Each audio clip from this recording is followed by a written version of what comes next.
And the nights. So I wanted to make a video talking about. Oops, I didn't button my shirt. Oops. Wanted to make a video talking about why I got into YouTube initially, and why I've sort of stayed on YouTube, and some of my motivations. And so yeah, that's what this is. Initially, I actually got onto YouTube so that I could send video messages, because this was in a time before vlog or vlog was even a term. So I wanted to send video messages to my family abroad.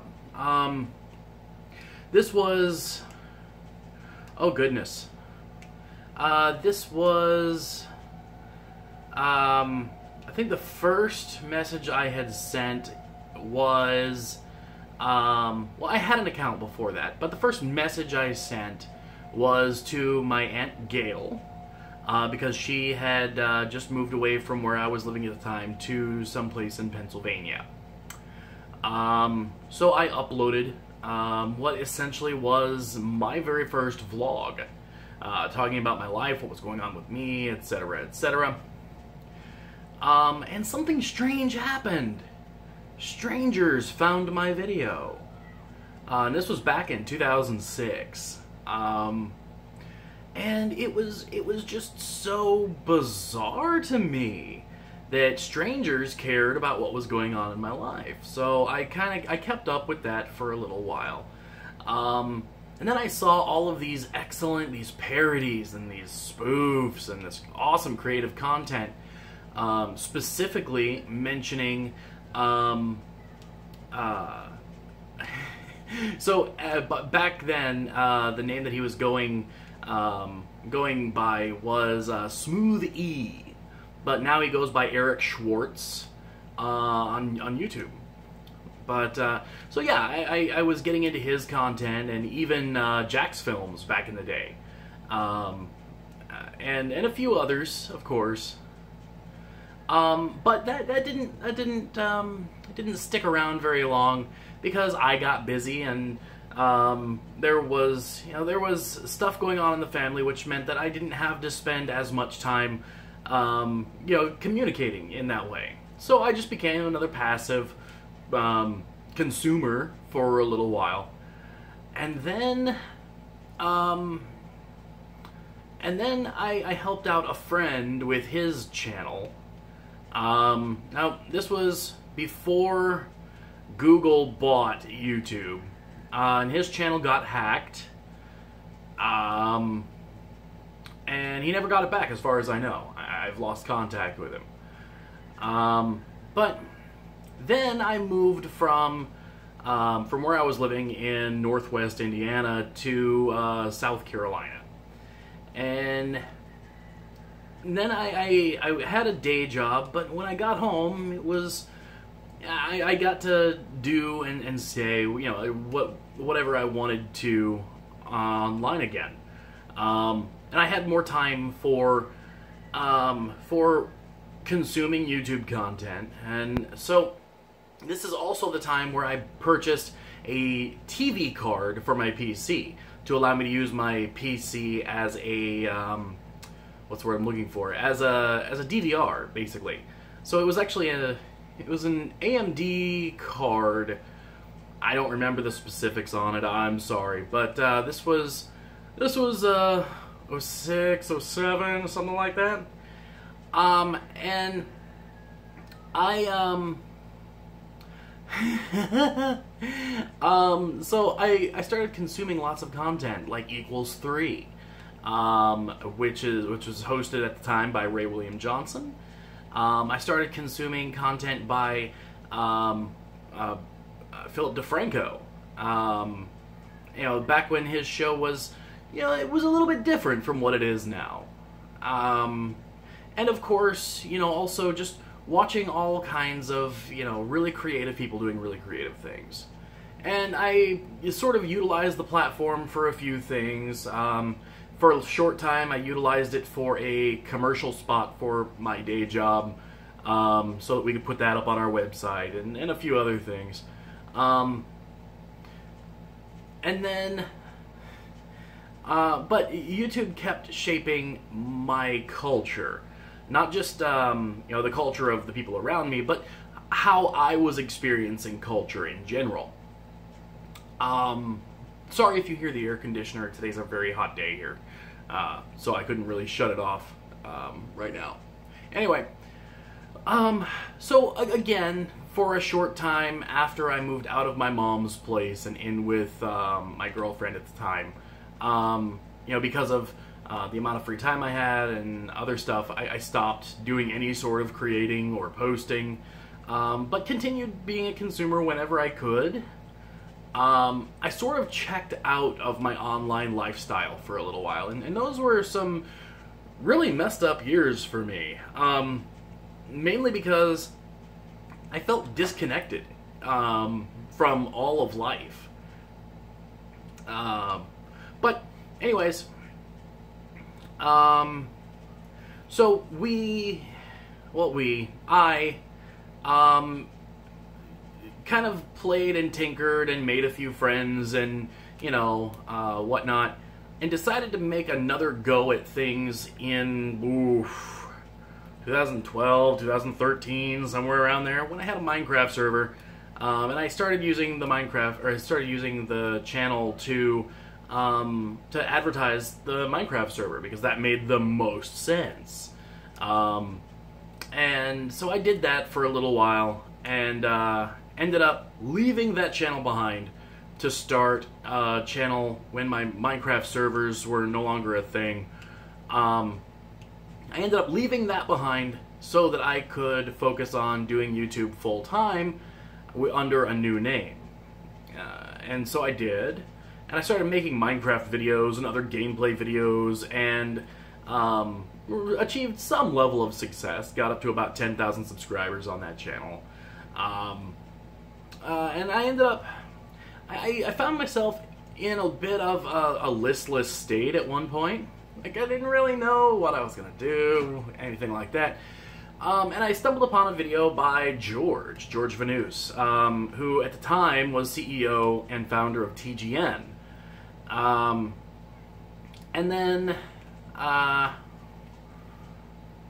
then from there, I don't know, I had somewhere I kind of felt like I belonged for a short time, because George actually left TGN shortly after I joined, due to some professional differences with BBTV staff, which was the company who actually owned the CMS of that TGN was using. So George pretty much ended up selling TGN to BBTV. Because of some major professional differences. And, so again, I was kind of like, yeah, but I found other communities that I belonged to that would kind of help support me, and not support me in a financial or, in that kind of sense. I mean, support me as far as my, creativity. That's one of the first real times where I felt like I belonged in a niche community. So I started doing, so when Minecraft server mods come out, sometimes they require a little bit of explanation on how to set them up, how to use them, what they do, and that's essentially what I was doing, is I was creating videos for them on the side so that I had guaranteed traffic.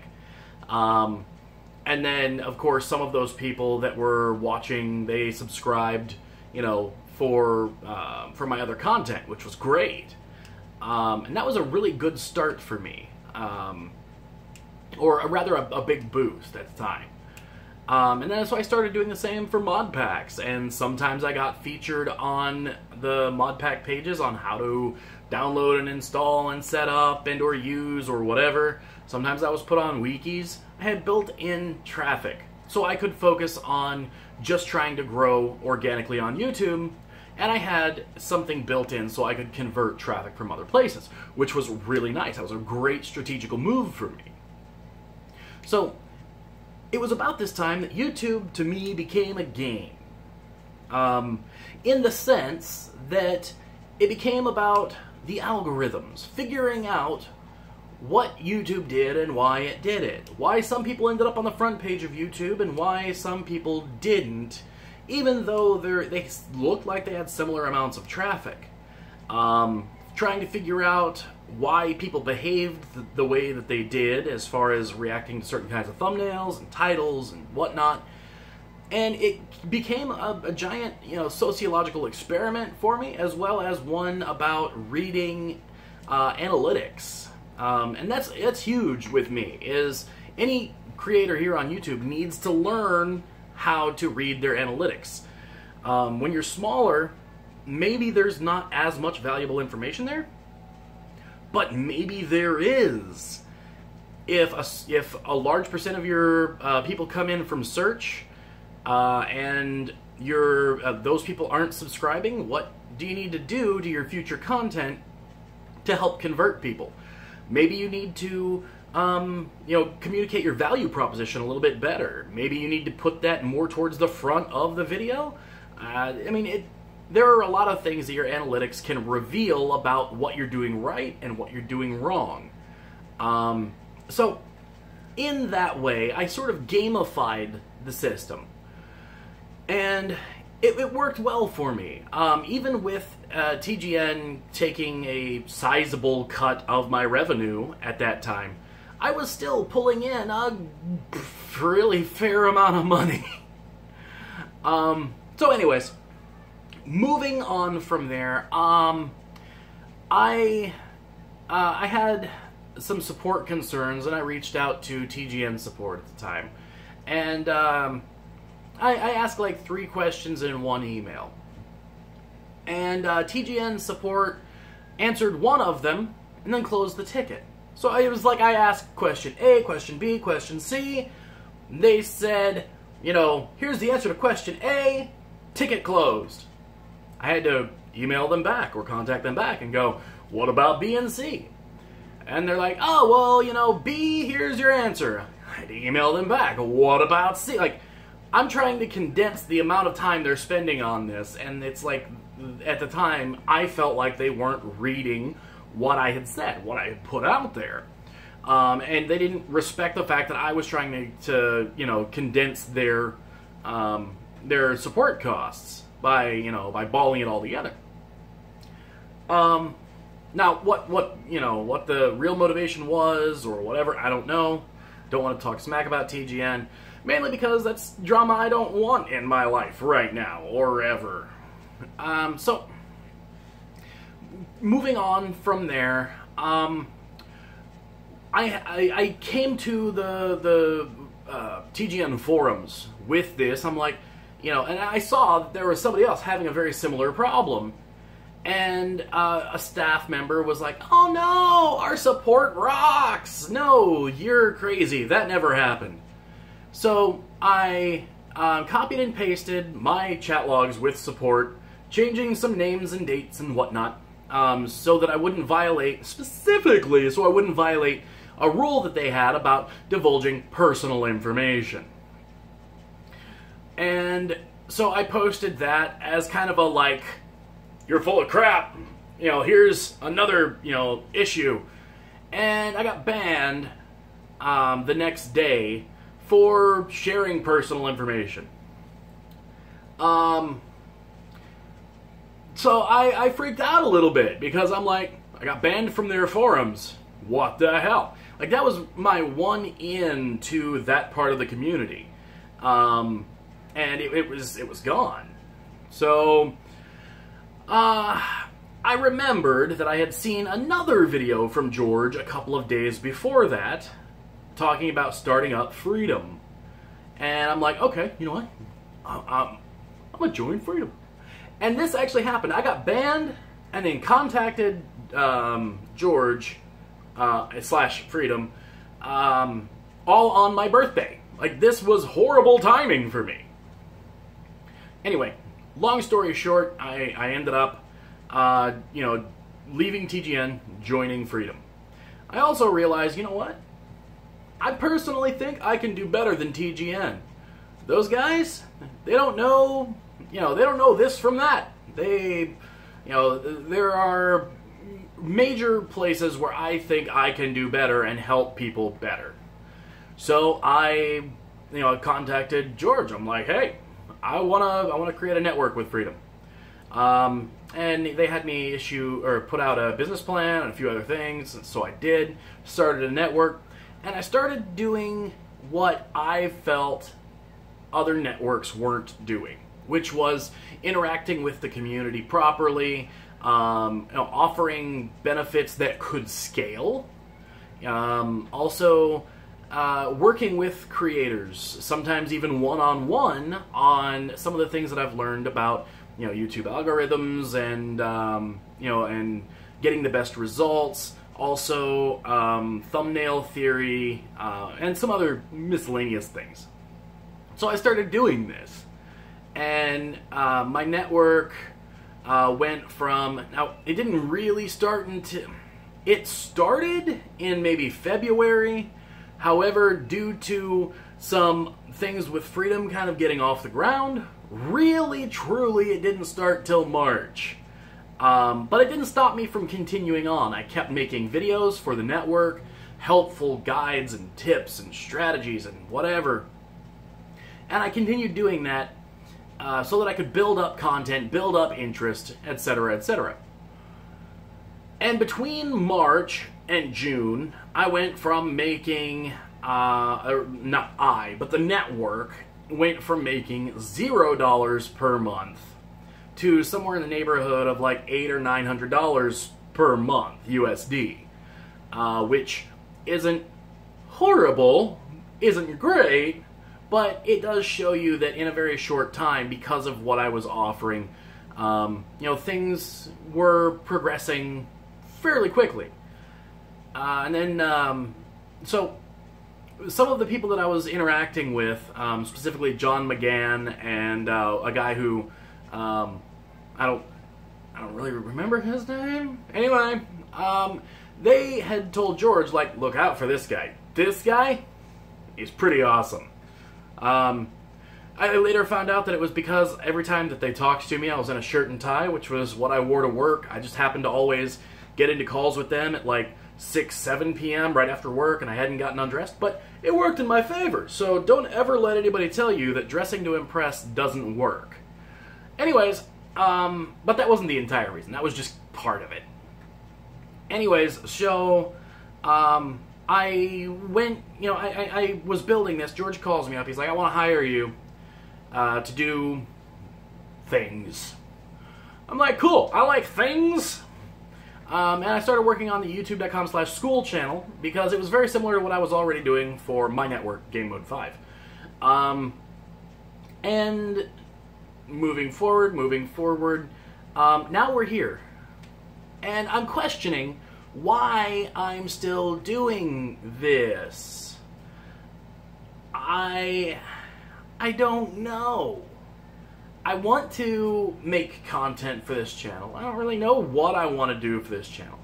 But what I do know is that I want to make an impact. I want to influence people. I want to make sure that my existence on this planet means something. And that's kind of what where I'm at right now. I am kind of looking at this whole freedom thing. I'm going, where in the company, in the organization, can I have the biggest impact?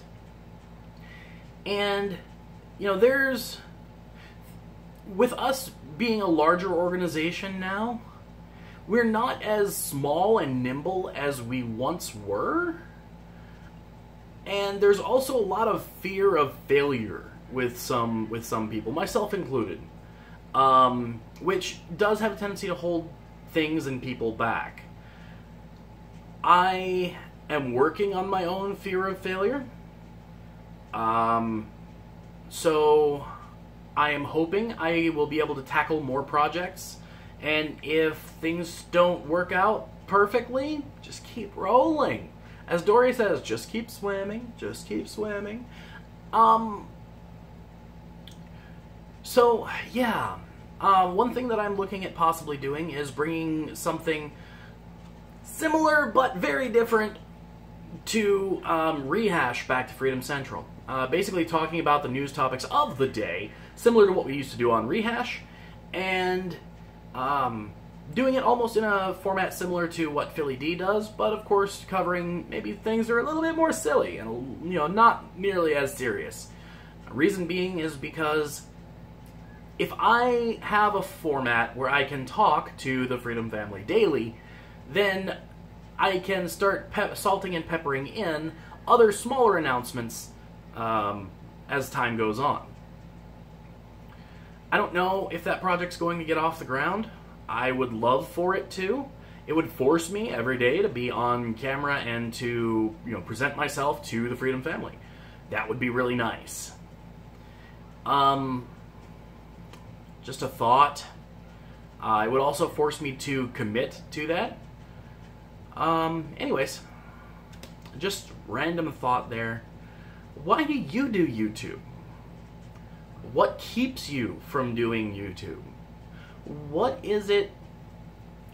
If you could put something as tangible, like if you could take your fears and your hopes and your desires and your, you know, anything and everything that keeps you from being productive in a day, if you could just word vomit that into your hand, what would that look like?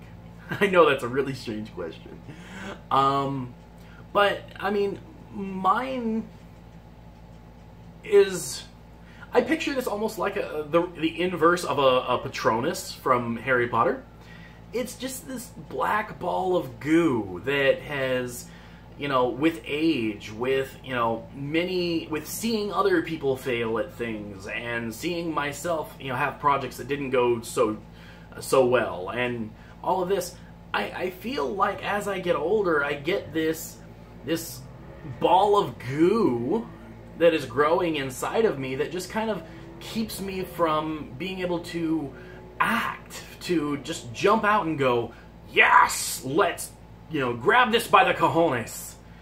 I don't know, but I'll go ahead and let you go. I hope that this video's been helpful or informative to you, maybe. Anyways, till next time, don't forget to like, subscribe, and do all those things that make me love my job. Also, be awesome to yourself and amazing to each other. Oh, by the way, don't forget to comment down below. Let me know what you think about this kind of video, because this is, I think, what my new format's going to be. Just sitting down talking. Anyway, bye guys.